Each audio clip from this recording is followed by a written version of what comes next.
Class 10th की science के chapter 1 की ये सेकंड वीडियो है। फर्स्ट वीडियो में हमने उत्तल दर्पण, अवतल दर्पण, प्रकाश क्या होता है, परावर्तन के नियम क्या होते हैं, परावर्तन क्या होता है, समतल दर्पण की विशेषताएं क्या होती हैं, ये सब चीज़ें हम लोगों ने समझ ली थी, अच्छे से देख ली थी। आई विश आपने वो सब याद कर लिया होगा, अच्छे से समझ लिया होगा। और अगर आपको उसमें कोई प्रॉब्लम हुई हो तो नीचे मुझे अभी ज़रूर बता दीजिएगा कि मैं दोबारा से वो आपका टॉपिक क्लियर कर दूँगी।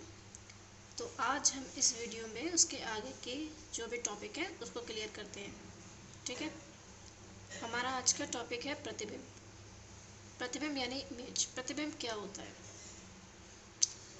देखो, यदि प्रकाश की किरणें किसी बिंदु से चलकर परावर्तन के बाद किसी दूसरे बिंदु पर मिलती हैं या मिलती हुई प्रतीत होती हैं, यानी प्रकाश की किरणें जब जाएंगी वो किसी बिंदु से चलकर जब परावर्तित होंगी उसके बाद या तो किसी दूसरे बिंदु पर मिलेंगी या मिलती हुई हमें प्रतीत होंगी। तो जिस दूसरे बिंदु पर वो मिलती हैं उसे पहले बिंदु का प्रतिबिंब कहते हैं। ठीक है, जैसे मान लीजिए यहाँ से प्रकाश की किरण चली, यहाँ जाके टकराई, यहाँ पे टकराई, वापस लौट गई। अभी जिस भी बिंदु पर मिलेगी या मिलती हुई प्रतीत होगी, ठीक है, उसे जो है पहले बिंदु का प्रतिबिंब कहते हैं। जब आप प्रतिबिंब बनाने के नियम समझोगे, प्रतिबिंब बनाने के 3 नियम होते हैं, वो तीनों मैं भी आपको बताऊंगी। जब वो समझोगे तब आपको और अच्छे से समझ में आ जाएगा कि प्रतिबिंब क्या होता है, कहाँ कैसे बनता है।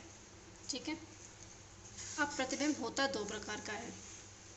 पहला, यदि किसी बिंदु से चलने वाली किरणें अगर परावर्तन के पश्चात किसी दूसरे बिंदु पर वास्तव में मिलती हैं तो इसे वास्तविक प्रतिबिंब कहते हैं। ठीक है, यानी यदि किसी बिंदु से चलने वाली किरणें परावर्तन के बाद किसी बिंदु पर वास्तव में मिलती हैं तो इसे वास्तविक प्रतिबिंब कहते हैं। इस प्रतिबिंब को पर्दे पर प्राप्त हम कर सकते हैं। ठीक है, आभासी प्रतिबिंब, यदि किसी बिंदु से चलने वाली किरणें परावर्तन के बाद किसी दूसरे बिंदु से आती हुई प्रतीत होती हैं, यानी वास्तव में नहीं मिलती हैं, आती हुई प्रतीत होती हैं, यानी हमें ऐसा लगता है कि वहाँ पे उसका प्रतिबिंब बना है, वास्तव में नहीं होता है, तो उसे आभासी प्रतिबिंब कहते हैं। इसे पर्दे पर प्राप्त नहीं कर सकते, केवल इसका फोटो लिया जा सकता है। इसे कैसे समझेंगे? जब आप कभी रास्ते में जाते हो, रोड बिल्कुल खाली हो, ठीक है, तो कभी कभी आपको लगता है पेड़ों की छाया जब सड़क पे पड़ रही होती है तो आपको कभी कभी लगता है वहाँ पानी है, लेकिन जैसे जैसे आप वहाँ पहुँचते हो वहाँ पानी नहीं होता, वो सिर्फ आपकी आंखों का भ्रम होता है, तो उसे बोलते हैं आभासी प्रतिबिंब। या आपने सुना होगा जब कभी रेगिस्तान में जाते हैं तो जब प्यास लगती है तो सामने आपको लगता है कि वहाँ पानी का तालाब है, लेकिन जब वहाँ पहुँचते हो तो पानी का तालाब नहीं होता। इसे भी आभासी प्रतिबिंब माना जाएगा कि लगता है वहाँ है लेकिन वास्तव में नहीं होता। ठीक है, ये होता है प्रतिबिंब। समझ में आया? फिर से देख लो, ये तीनों परिभाषाएं एक दूसरे से मिलती जुलती हैं। अगर आपने एक याद कर ली तो तीनों आपको याद हो जाएंगी। कैसे? देखो, यदि प्रकाश की किरणें किसी बिंदु से चलकर परावर्तन के बाद किसी दूसरे बिंदु पर मिलती हैं या मिलती हुई प्रतीत होती हैं, ठीक है, तो जिस बिंदु पर मिलेंगी उसको पहले वाले बिंदु का प्रतिबिंब कहा जाएगा। प्रतिबिंब कितने प्रकार का होता है? 2 प्रकार का, वास्तविक, आभासी। वास्तविक प्रतिबिंब क्या होता है? यदि किसी बिंदु से चलने वाली किरणें परावर्तन के बाद किसी बिंदु पर वास्तव में मिलती हैं तो इसे वास्तविक प्रतिबिंब कहेंगे और इसे पर्दे पर हम प्राप्त कर सकते हैं।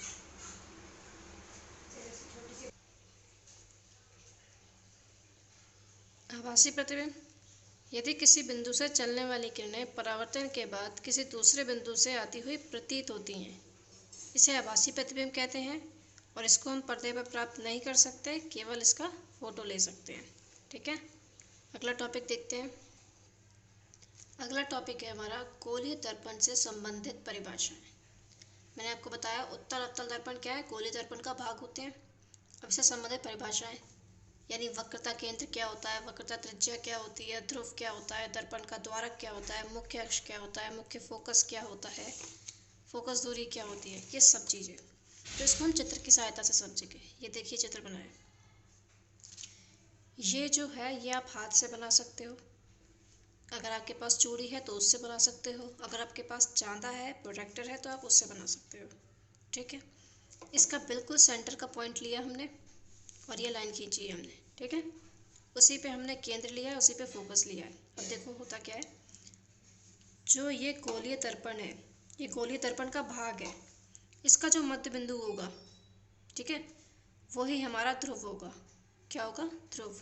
ठीक, अब ये जिस गोलीय दर्पण का भाग है, ये वाला दर्पण जो हमने बनाया है, ये जिस भी गोलीय दर्पण का भाग है उसका जो केंद्र था, गोलीय दर्पण गोल होता है, जब आप वृत्त बनाते हो तो प्रकार से अगर आप गोला बनाओगे तो प्रकार बीच में रखोगे तभी तो साइड में गोला बनेगा, और जहाँ आप प्रकार रखते हो वही आपका केंद्र हो जाता है। ऐसे ही गोलीय दर्पण का जो केंद्र है वही इस भाग का भी क्या होगा? केंद्र होगा। ये होगा केंद्र सी यानी सेंटर, इसे बोलते हैं वक्रता केंद्र। अब वक्रता केंद्र और ध्रुव के जस्ट बीच में आपका फोकस होता है, जस्ट बीच में होता है, इधर उधर नहीं होगा। इसका केंद्र और ध्रुव के जस्ट बीच में आपका क्या होगा? फोकस। उसे हम एफ से दिखाते हैं और इसे फोकस बिंदु कहते हैं। ठीक है, और ये जो लाइन है आपकी, जो वक्रता केंद्र और ध्रुव को मिलाने वाली रेखा होती है उसे मुख्य अक्ष कहा जाता है। ठीक है, दर्पण का ये द्वारक है जिसे M1 और M2 कहते हैं, जहाँ से हम इनको काटा है तो ये द्वारक हो गया। अब वक्रता त्रिज्या क्या होती है? गोलीय दर्पण के केंद्र से ध्रुव तक की दूरी, या फिर जिस गोलीय दर्पण का ये भाग है उसकी त्रिज्या ही वक्रता त्रिज्या कहलाती है। फोकस दूरी क्या होती है? फोकस से ध्रुव तक की दूरी फोकस दूरी कहलाती है।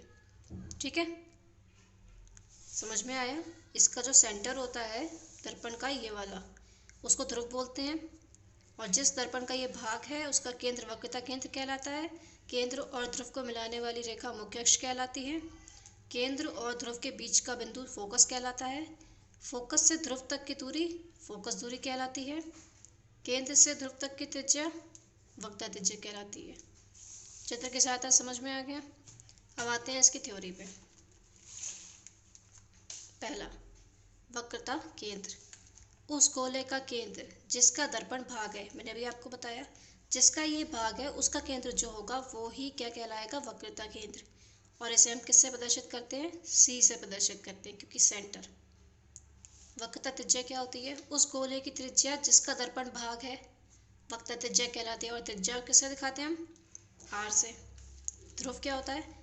दर्पण का जो परावर्तक तल है, यानी ये जो आपका परावर्तक तल था, इसका मध्य बिंदु, दर्पण के परावर्तक तल के मध्य बिंदु को ध्रुव कहते हैं। इसे किससे प्रदर्शित करते हैं? पी से। क्यों? क्योंकि ध्रुव को पोल बोला जाता है। ठीक है, दर्पण का द्वारक, दर्पण के परावर्तक तल के व्यास को दर्पण का द्वारक कहते हैं। यानी दर्पण का परावर्तक तल है, इसका व्यास क्या होगा? इसको मिला देंगे, इसको ही हम क्या कहेंगे? दर्पण का द्वारक। इसे हम किससे प्रदर्शित करेंगे? M1 और M2 से। ठीक है, मुख्य अक्ष क्या होता है?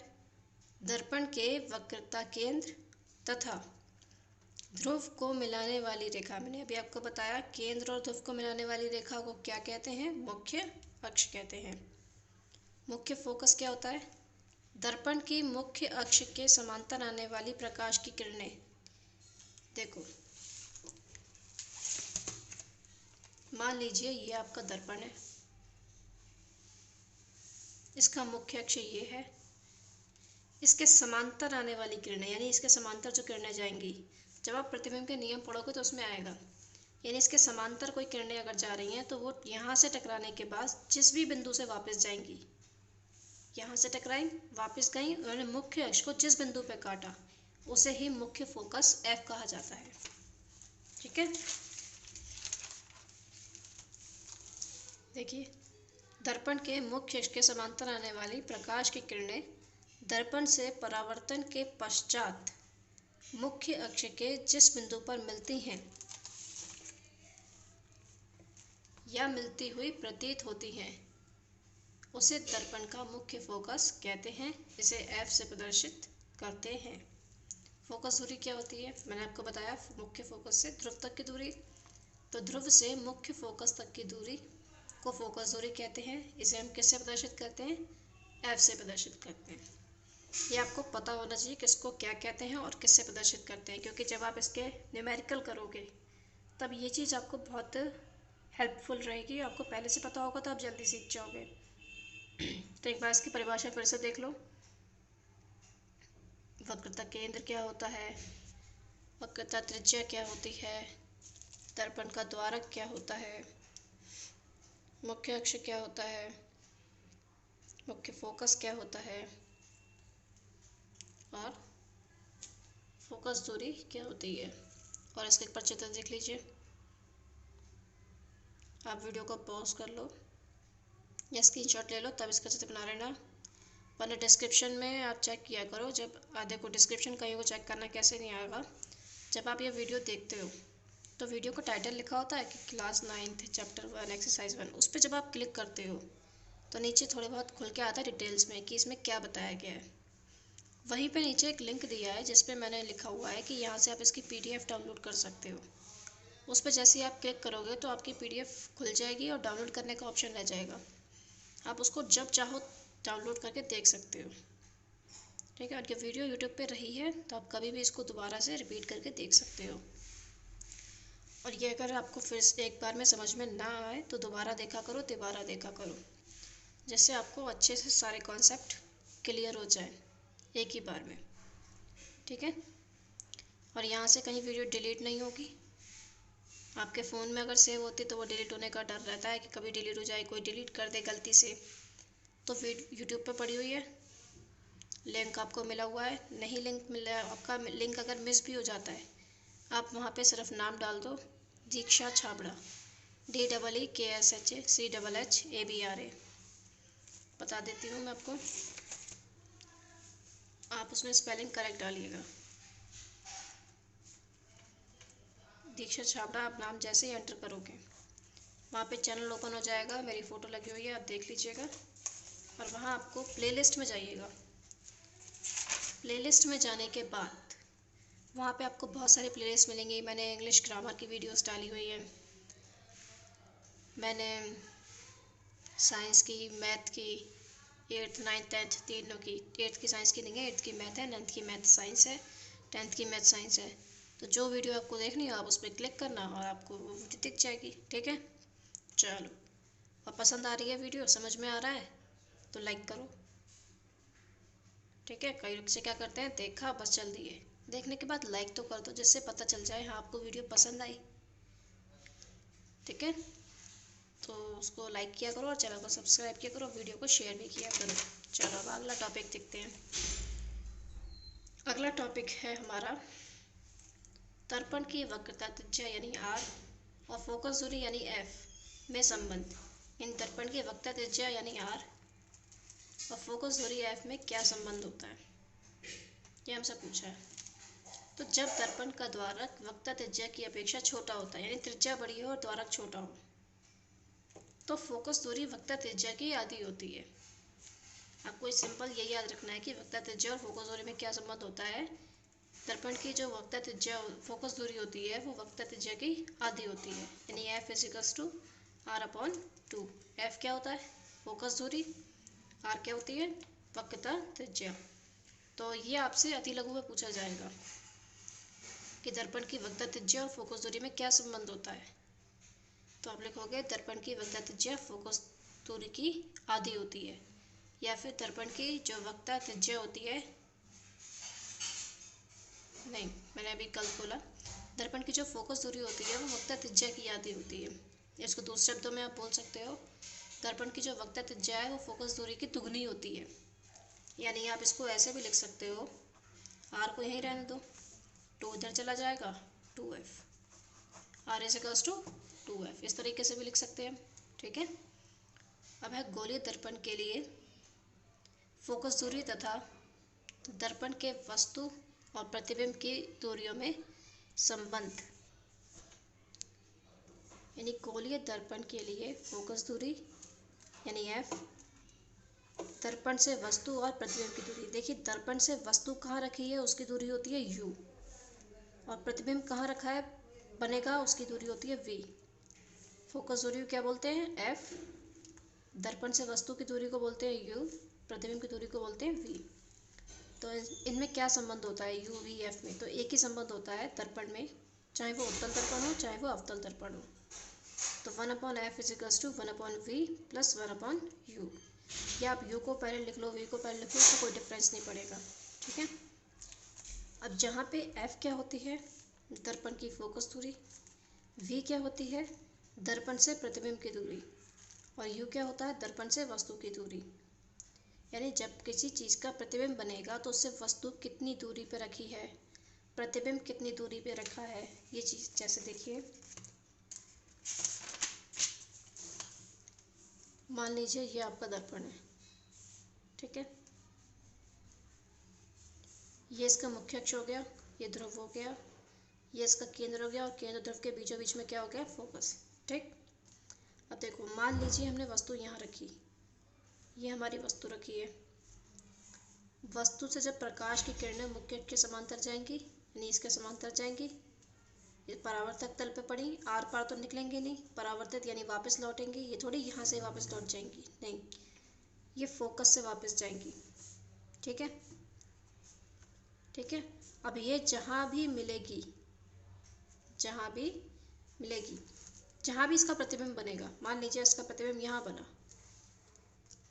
ठीक है, तो ये वस्तु ये रखी है, तो यहाँ से यहाँ तक की दूरी ये पूरी क्या कहलाएगी, u, यानी वस्तु की दूरी, वस्तु की ध्रुव से दूरी यहाँ से, ये पूरा u कहलाएगा, ठीक है। प्रतिबिंब कहाँ बना, यहाँ, तो यहाँ से ध्रुव तक की दूरी ये आपकी कहलाएगी v। तो u क्या होता है, दर्पण से वस्तु की दूरी, और v क्या होता है, दर्पण से प्रतिबिंब की दूरी, और फोकस क्या होता है, f क्या होता है, फोकस दूरी यानी ध्रुव से फोकस तक की दूरी, ठीक है। तो इसमें संबंध क्या होता है, 1/f equals to 1/v plus 1/u। अगला टॉपिक है रेखीय आवर्धन। रेखीय आवर्धन क्या होता है, प्रतिबिंब की लंबाई तथा वस्तु की लंबाई के अनुपात को रेखीय आवर्धन कहते हैं। जैसे प्रतिबिंब की लंबाई यानी जब आपने वस्तु रखी और उसका प्रतिबिंब बना, तो प्रतिबिंब बड़ा भी बन सकता है, प्रतिबिंब छोटा भी बन सकता है, ठीक है। तो प्रतिबिंब कितना लंबा बना और वस्तु कितनी लंबी थी, उसके अनुपात को रेखीय आवर्धन कहते हैं, और रेखीय आवर्धन को हम m से दिखाते हैं, प्रदर्शित करते हैं, ठीक है। तो यहाँ पे माइनस का, ये माइनस का ही होता है, v/u।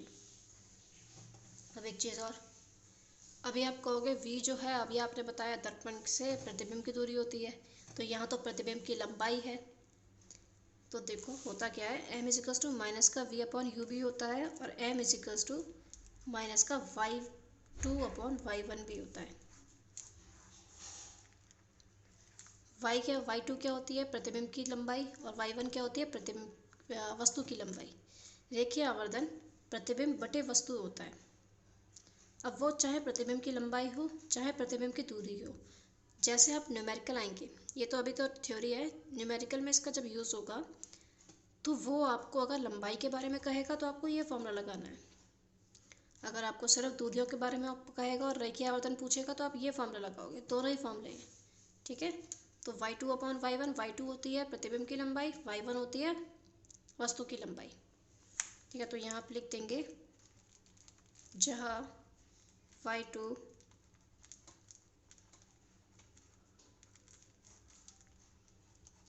प्रतिबिंब की लंबाई और y1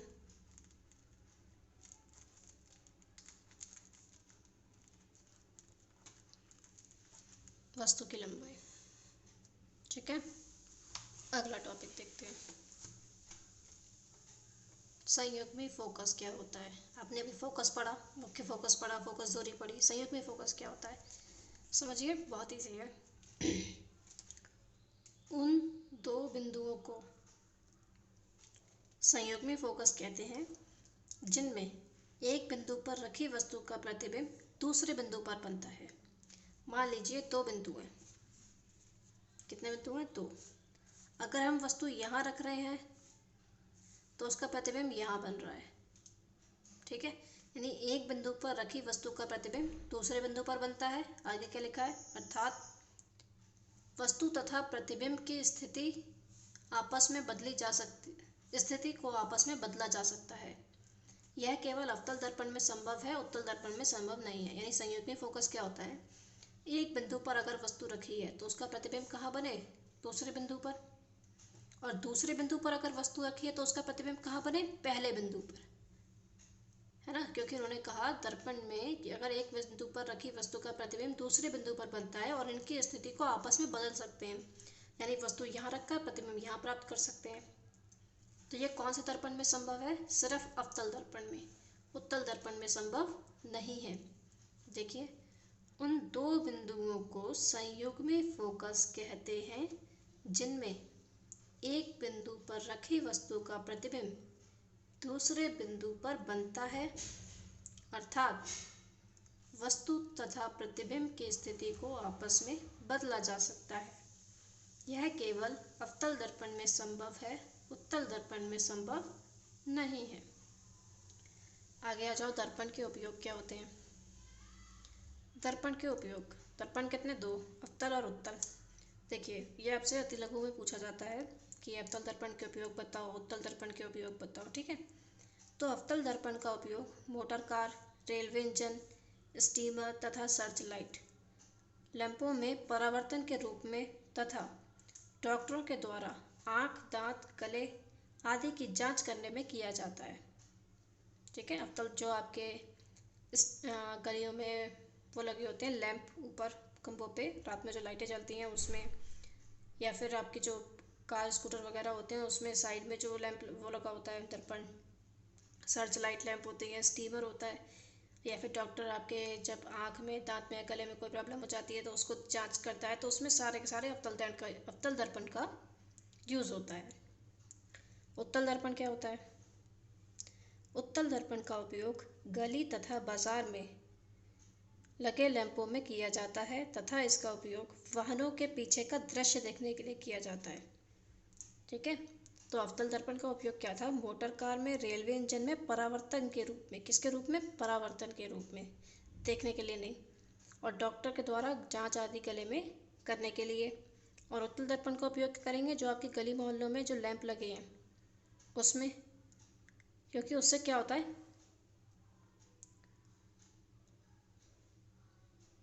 प्रकाश दूर तक फैलता है, या फिर किसी वाहन में पीछे का दृश्य देखने के लिए उपयोग किया जाता है, ठीक है। 1 मिनट जी, तो आपको समझ में आ गया दर्पण का उपयोग, ठीक है। चलिए, तो आज हम एक बार देखते हैं कि हमने आज क्या क्या पढ़ा।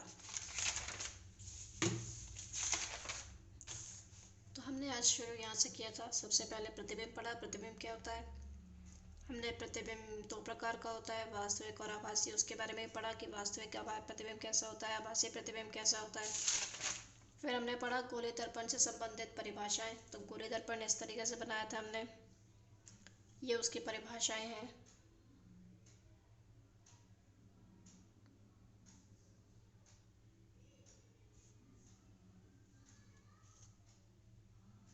ठीक है, इसके बाद हमने पढ़ा था दर्पण के वक्रता त्रिज्या और फोकस दूरी में क्या संबंध होता है, फोकस दूरी, दर्पण से वस्तु की दूरी और प्रतिबिंब की दूरी में क्या संबंध होता है, रेखीय आवर्धन क्या होता है, संयुग्मी फोकस क्या होता है, दर्पण के उपयोग क्या होते हैं, ठीक है। तो आज इस वीडियो में सिर्फ इतना ही। इसके आगे का जो भी आपका थ्योरी का पोर्शन रह गया है वो अगली वीडियो में हम लोग कवर करेंगे। तो अगर वीडियो आपको समझ में आई हो, टॉपिक क्लियर हुआ हो, अच्छा लगा हो, लाइक करो वीडियो को और सब्सक्राइब का ऑप्शन दबाओ, ठीक है। जैसे जो वीडियोस आपको नई मैं डालूँगी मैंने आज, तो वो आपको मिल जाएगी उसकी नोटिफिकेशन और आप उसको देख सकते हो, ठीक है। तो ग्रामर की वीडियोस बहुत सारी डली हुई हैं मेरे चैनल पे, शॉर्ट ऐसी हैं 3-4 मिनट की, उसमें आपका ज़्यादा टाइम भी नहीं लगेगा और आप सीख भी जाओगे। तो अगर आपको वो देखनी हो तो वो भी आप देख लीजिएगा, चैनल में ओपन कीजिएगा, प्लेलिस्ट में जाइएगा, और जब आप वहाँ पे प्लेलिस्ट मिलेगी इंग्लिश ग्रामर के नाम से, तो आप शुरू से एंड तक वीडियो देखिए। ज़रूरी नहीं है सारी एक दिन देखनी है, एक दिन एक वीडियो देखो, समझो, उसकी प्रैक्टिस करो। फ़िलहाल अभी हम 10th की साइंस की बात करते हैं। तो जितना मैंने आपको आज पढ़ाया वो आपको सारा का सारा PDF से देखकर कॉपी में नोट करना है और याद करना है। याद में आप लापरवाही ना करें, आप उसको कंटिन्यू जब आपको दिया जाए आप उसको याद करें, क्योंकि जब आप याद करोगे तभी आपको समझ में आएगा और तभी आप देखोगे। अगर आपको नहीं एक बार समझ आ रहा है बार बार देखो, ठीक है। ऑनलाइन क्लासेस चल रही हैं तो उसका फ़ायदा भी लो, सिर्फ कॉपी भरने से कोई फ़ायदा नहीं होगा। कॉपियाँ तो आप ऐसे ही भर लोगे, किताब उठा लो कोई भी, उसमें से नोट कर लो सारा। हम लोग आपको समझा रहे हैं, आपको वीडियो बना कर दे रहे हैं, PDF बना कर दे रहे हैं, तो आप उसका थोड़ा तो फ़ायदा उठाओ, है ना। तो इसको आपको क्या करना है, कॉपी में नोट करना है और याद करना है। लास्ट वीडियो में जो मैंने बताया था वो सब आपने नोट कर लिया होगा और याद कर लिया होगा, आई विश कर लिया होगा। नहीं किया है तो अभी कर लो, ठीक है। पेंडिंग मत रखो कि बाद में कर लेंगे, बहुत टाइम है, बहुत छुट्टियाँ हैं। कोई छुट्टी नहीं है, स्कूल खुलेगा तो कोर्स ऐसे भागेगा आपको पता ही नहीं चलेगा कहाँ से शुरू हुआ कहाँ ख़त्म हुआ, ठीक है। तो अब हम अगली वीडियो में मिलेंगे। Thank you for watching the video. और आप सब लोगों ने जितने वीडियोस देखे हैं उन सब के लिए बहुत बहुत थैंक यू, क्योंकि